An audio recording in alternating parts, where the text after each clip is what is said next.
Quiet on the set, please. Hello, test, 1, 2, testing. Captain, we're ready to get started. Just take a seat over there. So I thought we could start with the whole I did my own stunts angle and sort of roll into my method for accomplishing this brooding stare. Yes, we'll get into that in a second. But first, could you comment on the disappearance of Clank? Oh, right. Little guy. What do you want to know about him for? You've got El Numero Uno superhero right here. Look at that, huh? There's your superhero.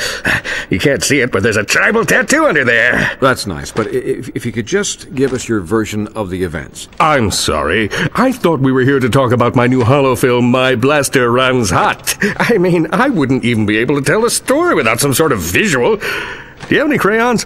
We'll add in the visuals. All right. It began a couple of years ago. I was manning my post as chief volunteer at the Planetary Defense Center when a deadly space armada began attacking Metropolis. Naturally, I could have handled the matter myself, but I was compelled to escort a group of underprivileged orphans to safety. I contacted Ratchet and Clank and deputized them to act in my stead. We soon learned that a vile tyrant named Percival Tachyon had amassed a large army and set his sights on destroying the galaxy's thriving Lombax population. Ratchet is the only Lombax. Are you sure? Pretty sure, yeah. Huh.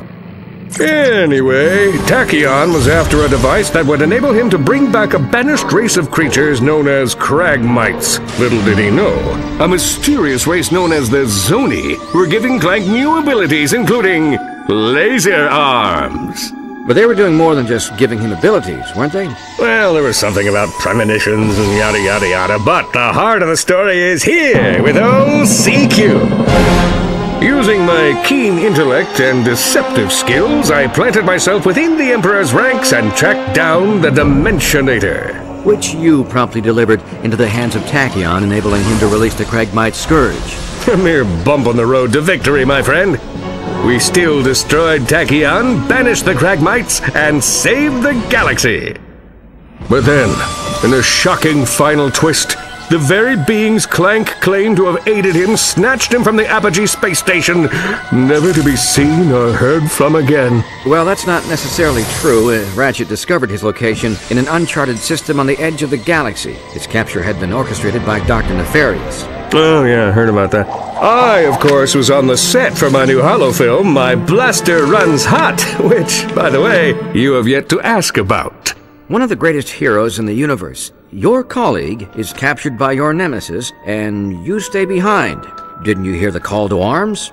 Of course I heard it. But when you get to be as big as me, you have to let a few of those babies go to voicemail, you know? Kidding. Ha, had you for a second. Of course I'm going to help Clank. Me and Ratchet planned this whole thing. Hello? Call to arms? Just kidding. It's my assistant. Roll! Fire up the ship and call Ratchet. I've got a hero to save.